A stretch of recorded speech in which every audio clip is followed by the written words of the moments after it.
Hello hi everyone, क्या हाल चाल है आप लोगों के। पढ़ाई कर रहे हो या नहीं कर रहे हो नालायको। और रोज बना रही हूँ मैं, रोज रोज रोज ये वीडियो तुम्हारे लिए। मेहनत करती हूँ इसके लिए मैं कि तुम कुछ रोज वोकैबुलरी पढ़ के सीख जाओ और पेपर में आएगी भैया यहाँ से वोकैबुलरी। चलो आ जाओ, आज हम करने वाले हैं वन वर्ड्स। खूब मजा आएगा। जो जो वन वर्ड्स मुझे कमेंट सेक्शन में बताना, कुछ नया सीखा क्या, या फिर सारे ही पता थे। ठीक है, तो आज हम करने वाले हैं वन वर्ड्स। वीडियो को शेयर कर दिया करो ना, लाइक हो। तो आ जाओ। पहला वन वर्ड हमारे लिए जो 15 मिनट बाउट सेशन में डेली वो कैब डोज है जो आपकी, वो है एपिटाफ। एपिटाफ का मतलब होता है लेख जो कि एक टूम स्टोन पे लिखा गया हो। यहां ग्रेव है ना सबकी, है ना। ग्रेव समझते हो नहीं समझते? ग्रेव, किसी की ग्रेव क्या होती है?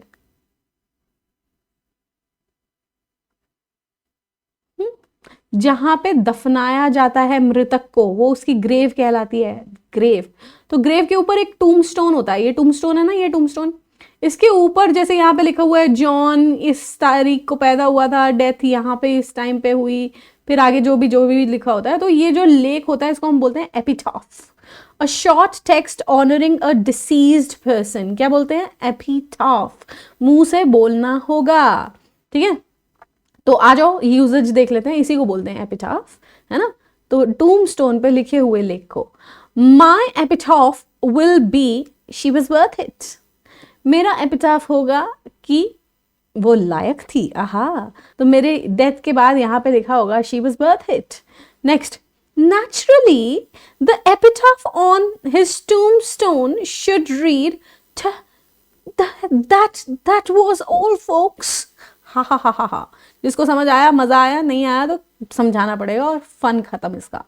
वो कह रहा है कि नेचुरली जो है ना, नेचुरली नेचर के हिसाब से उसका जो एपिटाफ है टूमस्टोन पे, उस पर लिखा होना चाहिए था बस बस हो गया और खत्म हो गया वो बोल के, है ना। तो ऐसे that's all folks मतलब फ्रेंड्स, ठीक है। तो epitaph is the word which means written text on a tombstone. अगला वर्ड है हमारे पास ऑब्सोलीट। ऑब्सोलीट का मतलब होता है जो किसी काम का ना हो, ठीक है। ऑब्सोलीट का क्या मतलब होता है? जो अब किसी काम का ना हो, पुराना हो गया। नो लॉन्गर इन यूज, अब प्रचलन में नहीं है। यहाँ नहीं कि बिंदु लगना चाहिए ना, तो ऑब्सोलीट यानी कि जो अब काम का नहीं है। Typewriters are now obsolete. Typewriters अब ऑब्सोलीट हो चुके हैं, बिल्कुल। अब आपके पास लैपटॉप्स आ गए हैं, फोन आ गए हैं, अब टाइपराइटर का क्या ही करोगे अब आप? हाँ, क्या करोगे बोलो। अच्छा, next, the old system has become obsolete. ये जो पुराना सिस्टम है ना, अब ये बेकार का हो गया है, अभी ये बन गया है obsolete.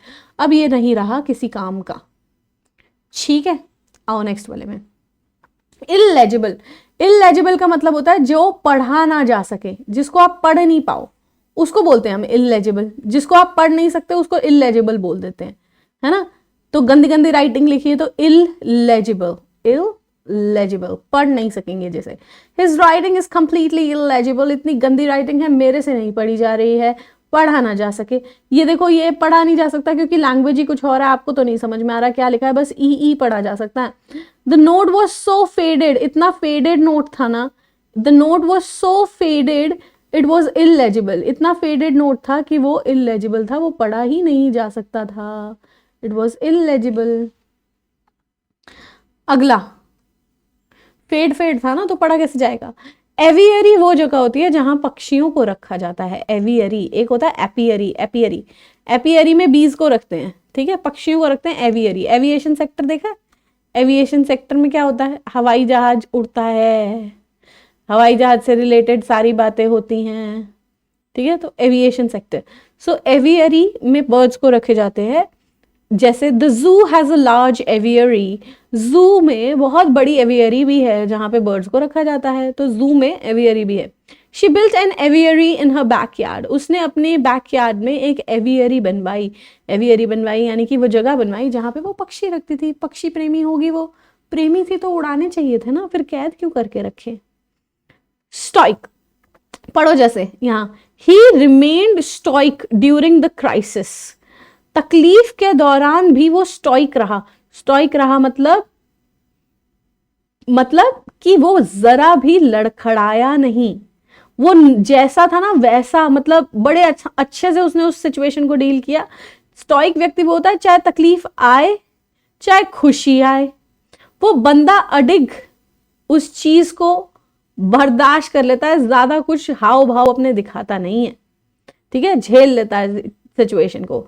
Stoics believe in self control, तो जो स्टॉइक्स होते हैं ना वो सेल्फ कंट्रोल में विश्वास रखते हैं। स्टॉइक किस में विश्वास रखते हैं? सेल्फ कंट्रोल में, कि भैया कोई भी सिचुएशन हो हम कर लेंगे उसे, झेल लेंगे, हम झेल लेंगे उसे।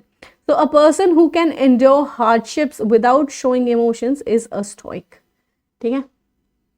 तो संवेदनहीन व्यक्ति हिंदी में मत करो भैया।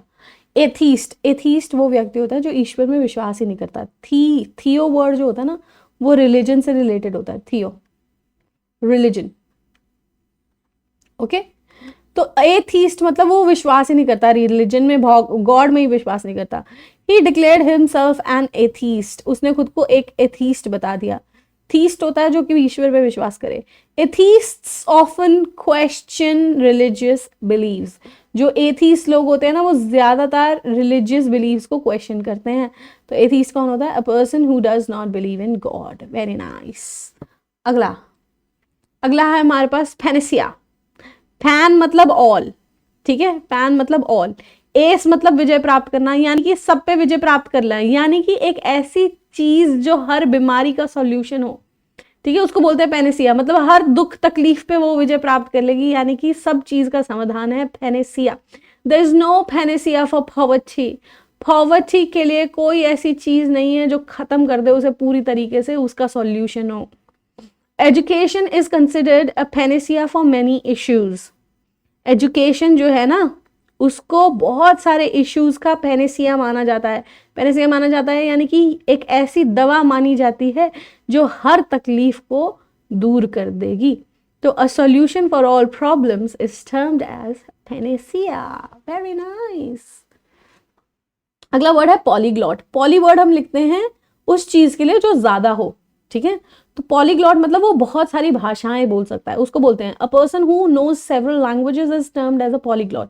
She is a polyglot who speaks 5 languages, वो एक पॉलीग्लॉट है जो 5 लैंग्वेजेस बोल सकती है, ठीक है। Polyglots are high in demand in global companies. Global companies में कौन ज्यादा डिमांड पे रहते हैं? पॉलीग्लॉट्स, जो अलग अलग तरीके की भाषाएं बोल सकते हैं, ठीक है। तो बहुत जरूरत होती है ऐसे लोगों की, पॉलीग्लॉट्स की, ग्लोबल कंपनीज में। अगला वर्ड है हमारे पास क्रोनोलॉजी। क्रोनो मतलब टाइम, ओके। क्रोनोलॉजी, क्रोनो मतलब टाइम। तो क्रोनोलॉजी का मतलब होता है टाइम के हिसाब से चीजों को लगाना, the arrangement of events in order of occurrence. The book provides a chronology of events, यह किताब देती है इवेंट्स को क्रोनोलॉजिकल रूप में, ठीक है। यानी कि कौन सा इवेंट कब हुआ पहले बताती है, फिर दूसरा कौन सा हुआ, फिर उसके बाद कौन सा हुआ, फिर उसके बाद कौन सा हुआ, chronology. Chronology helps in understanding history better. तो क्रोनोलॉजी जो होती है ना कि एक लीक से हमें चीजें समझाई जाए कि हाँ पहले ये हुआ था, फिर ये हुआ था, फिर ये हुआ था, फिर ये हुआ था। तो ऐसे क्रोनोलॉजी जो है हमें मदद करती है हिस्ट्री को बेहतर अंडरस्टैंड करने में। Wow. Utopia, my dream of creating a utopia, many dream of creating a utopia। बहुत सारे लोग ड्रीम करते हैं कि वो यूटोपिया बना दें। क्या होता है utopia? Utopia is a concept often discussed in philosophy. Utopia एक ऐसा कॉन्सेप्ट है जो कि खास करके फिलोसफी में डिस्कस होता है। हाँ, यूटोपिया का मतलब होता है एक ऐसी सोसाइटी जो आइडियल हो, जिसमें कोई किसी से चोरी ना करता हो, कोई किसी को झूठ ना बोलता हो, कोई किसी से लड़ाई ना करता हो, कोई किसी को धोखा ना देता हो, ठीक है, कोई किसी की का कत्ल ना करता हो, वो सोसाइटी, ठीक है, आदर्श समाज इज यूटोपिया। तो बहुत सारे लोग ड्रीम करते हैं कि वो एक आदर्श समाज बना देंगे, और आदर्श समाज का कॉन्सेप्ट फिलॉसफी में कई बार डिस्कस होता है। अगला वर्ड है हमारे पास एमेचर। एमेचर यानी कि जो नौसिखिया है, डैबलर जिसे आप बोलते हो, डैबलर, टायरो बोलते हो, न्यूब बोलते हो, न्यूबी, ठीक है, न्यूबी। और क्या बोलते हैं, रंग बदलना पड़ेगा क्या, न्यूबी बोलते हैं, कैलो बोलते हैं, हाँ, और बोलते हैं ग्रीन हॉर्न, जो नया नया बच्चा होता है ना, इनएक्सपर्ट, उसको बोलते हैं। So a person who engages in something as a hobby not professionally, शौकिया तौर पे आता है, कोई खास चीजें नहीं करता है, बस मजे मजे के लिए ड्राइंग करता है। So he is an amateur photographer, नया नया बंदा है, बस खुशी खुशी के लिए अपने लिए काम करता है बस, तो ही इज एन एमेचर फोटोग्राफर, है ना, बस हॉबी के लिए परस्यू करता है, शौकिया शौकिया तौर पे, ज्यादा प्रोफेशनल नहीं है।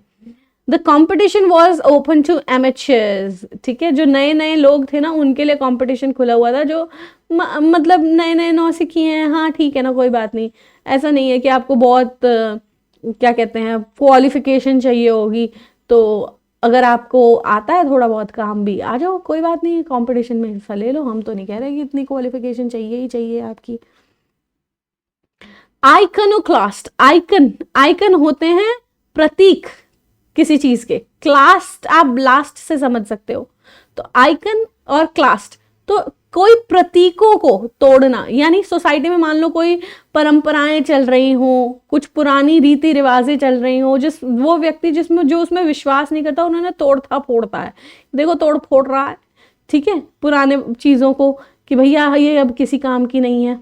तो a person who challenges traditional beliefs is termed as an iconoclast. She is known as an iconoclast in a field, वो अपने फील्ड में एक आइकनोक्लास्ट की तरह मानी जाती है, यानी कि वो जितनी भी पुरानी रीति रिवाज परंपराएं होती होंगी उस फील्ड से रिलेटेड, है ना, कि इस काम को ऐसे ही करना है, उस काम को ऐसे ही करना है, ये ऐसे नहीं हो सकता, ये वैसे नहीं हो सकता था, है ना, तो उन सबको ये तोड़ती फोड़ती रहती हैं। आइकनोक्लास्ट ऑफन फेस क्रिटिसिज्म, तो जो आइकनोक्लास्ट होते हैं, जो रीति रिवाजों को तोड़ते हैं पुराने, वो ज्यादातर क्रिटिसिज्म ही फेस करते हैं बेचारे। देखो जब ऐसे स्लाइड चेंज कर रही हूँ तो भी आता है क्या, ऐसे ऐसे स्लाइड चेंज करने में, हाँ आता है, ठीक है, वो चमक सी जो है वो आती है। कोई छोड़ा तो नहीं पीछे, एक बार देख लूं। अरे भैया काहे काहे काहे, ये ओके हो गया, हमारी स्लाइड हम अब चेंज ना कर पाएंगे इस तरीके से, क्या ये कहाँ फंस गए हम, कर सकते हैं नहीं कर सकते। आइकनोक्लास्ट, इनफॉलेबल, आइकनोक्लास्ट कल देखेंगे, अभी फिलहाल फिर ऐसे ही करते हैं।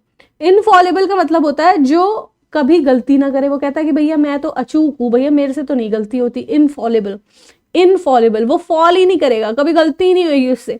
इनकेपेबल ऑफ मेकिंग मिस्टेक्स, ये सवाल पूछा गया अभी सीजीएल में, मेंस में 2025-24 के, 25 में हुआ है ना एग्जाम, है 24 का टीयर 2, ठीक है। No human being is infallible, कोई भी व्यक्ति ऐसा नहीं जिससे गलती ना हो, no human being is infallible, infallible. The new system is not infallible, जो नया सिस्टम है वो इनफॉलेबल नहीं है, नॉट इनफॉलेबल। इसको मैं ये भी लिख सकती थी, the new system is fallible, ठीक है, गलतियों से भरा हुआ है, ऐसा नहीं है कि इसमें गलती नहीं होगी, नए सिस्टम जो है उसमें गलती नहीं होगी, ऐसा नहीं है, नए सिस्टम में भी गलती हो जाएगी भाई, ठीक है।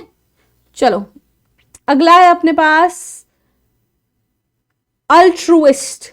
अल्ट्रुइस्ट का क्या मतलब होता है, अल्ट्रुइस्ट का मतलब होता है परोपकारी, निस्वार्थ व्यक्ति। अल्ट्रुइस्ट, सबके लिए ट्रू है ये बंदा, सबको सच सच बताता है, कोई स्वार्थ नहीं रखता। तो a person who selflessly helps others, परोपकार करता है ये व्यक्ति दूसरों का, उसको हम बोलते हैं altruist. He is an altruist who donates regularly, यह परोपकारी व्यक्ति है जो रेगुलरली डोनेट करता है। Altruist, altruist, altruists prioritise others needs. Altruist जो होते हैं वो दूसरों की, अदर्स लिखा है ना, दूसरों की, अदर्स, अदर्स मतलब बाकी सब लोग, और उनकी बाकी सब लोग, बाकी सब लोगों की, तो अपोस्ट्रोफी, बाकी सब लोगों की नीड्स को प्रायोरिटाइज करता है एक अल्ट्रुइस्ट। अगला वर्ड है हमारे पास आर्काइव। आर्काइव का क्या मतलब होता है? आर्काइव होते हैं वो जगहें, ये आर्काइव ही है जहां पे हिस्टोरिकल रिकॉर्ड्स वगैरह रखे जाते हो, ठीक है। तो ऐतिहासिक दस्तावेजों का संग्रह जहां किया जाता हो उसको हम बोलते हैं आर्काइव। क्या बोलते हैं? Archive. The library has an extensive archive. Library का बहुत बड़ा, एक्सटेंसिव का मतलब होता है बहुत ज्यादा चीजों को जो शुमार किए हुए हो। तो यानी कि एक्सटेंसिव से मतलब है कि एक ऐसा आर्काइव था जिसमें बहुत सारी किताबें थी, चाहे हिस्ट्री की ले लो तो मिल जाएंगी, चाहे ज्योग्राफी की ले लो तो मिल जाएंगी, चाहे एरोनॉटिकल साइंस की ले लो तो मिल जाएंगी, चाहे आप टेक्नोलॉजी की ले लो तो मिल जाएंगी, चाहे आप कोई क्षेत्र चुन लो सारी मिल जाएंगी, हर क्षेत्रों को सम्मिलित किए, चाहे आप फार्मास्यूटिकल्स की ले लो, चाहे आप कोई क्षेत्र की ले लो, एक्सटेंसिव, हर चीज को समावेश किए हुए। तो एक बहुत बड़ा और एक्सटेंसिव समावेश किया हुआ आर्काइव था लाइब्रेरी में। उसके बाद है old newspapers are stored in archive.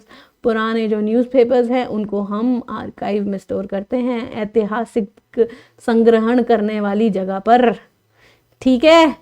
अब हो गया तुम्हारा वन वर्ड्स, और इसको मैं कराऊंगी रिवीजन आज के वन वर्ड्स में। चलो रिवीजन करते हैं। एपिटाफ क्या होता है बच्चों, जल्दी बताओ? वो टूम स्टोन जो होता है उसके ऊपर जो लिखा होता है उसको एपिटाफ बोलते हैं, है ना। किसी की ग्रेव के आगे जो टूम स्टोन लगा होता है उसको एपिटाफ बोलते हैं। उसके बाद है ये फूल, ग्रेव के ऊपर फूल लगे हुए हैं, ओके। ऑब्सोलीट यानी जो काम का ना हो, टाइपराइटर्स आर ऑब्सोलीट। इलेजिबल जो पढ़ा ना जा सके, जैसे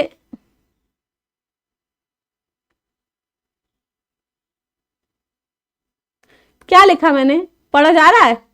वैसे तो शायद पता चल गया हो, है ना। तो ये पढ़ा नहीं जा रहा है, ये क्या है? इलेजिबल। एवियरी में पक्षियों को रखा जाता है, ओके। एवियरी में पक्षियों को रखा जाता है। स्टोइक एक ऐसा व्यक्ति होता है जो तकलीफ आए चाहे खुशी आए वो एक समान रहता है, एक समान। एथीस्ट ईश्वर में विश्वास नहीं रखता। पेनेसिया यानी कि एक ऐसी चीज जो हर चीज का सॉल्यूशन हो, ठीक है, उससे हर चीज ठीक हो जाए। पॉलीग्लॉट बहुत सारी भाषाओं में बात कर सकता है। क्रोनोलॉजी यानी कि समय के हिसाब से चीजों को प्रस्तुत करना, उस रूप में अरेंज करना। यूटोपिया एक ऐसी सोसाइटी जिसमें सब आइडियल हो, सब ठीक है, सब अच्छा है, आइडियल सोसाइटी है, उसको हम बोलते हैं यूटोपिया। फिर है हमारे पास एमेचर। एमेचर यानी कि जो नौसिखिया हो, बस शौकिया तौर पे काम करता हो, उसको क्या बोला जाता है? एमेचर। शौकिया तौर पे काम करता है, शौकिया। एमेचर स्पेलिंग आती है पेपर में, एमेचर, TUR, एमेचर, ठीक है। आइकनोक्लास्ट यानी कि वह व्यक्ति जो पुरानी कथाएं, पुरानी चीजों को, जो भी रूढ़िवादी सोचे हैं या जो भी कन्वेंशनल रूल्स हैं उनको तोड़ता है। इनफॉलिबल जिससे कभी गलती ही ना हो, जो कभी गिरे ही ना, जिससे कभी गलती ही ना हो, जिससे कभी मिस्टेक ही ना हो, इनफॉलिबल। अल्ट्रुइस्ट, अल्ट्रुइस्ट परोपकारी। आर्काइव, आर्काइव्स क्या होते हैं? संग्रहालय, जहां पे पुरानी पुरानी चीजों का संग्रह किया जाता है, पुराने डॉक्यूमेंट्स का, ऑफिशियल डॉक्यूमेंट्स का, archives. Thank you so much, have a good time. Video like I, मतलब लाइक क्या है, पसंद आई हो तो लाइक करना भैया, ऐसे मत किया करो, ठीक है। और शेयर भी कर दिया करो, थम्स अप दबा दिया करो, शेयर कर दिया करो वीडियो को। अगर तुम इसको बढ़ावा दोगे, ये जो मैं पढ़ा रही हूँ इसको बढ़ावा दोगे, तो मैं ऐसे सेशन सुंदर सुंदर लाती रहूंगी तुम्हारे लिए, ताकि फायदा हो। और मैं छाती ठोक के, सीना ठोक के बोलती हूँ कि क्वेश्चंस यहां से लगेंगे पेपर में बेटा, ये कोई हलवा क्लास नहीं है, ठीक है ना। इसी में से क्वेश्चंस लगेंगे आपके मेंस के, मैं आपको बता रही हूँ। सस्ता सौदा नहीं है ये, बहुत महंगा सौदा है। तो और क्या बोलूं, पढ़ लो बेटा ढंग से, बाय, टेक केयर।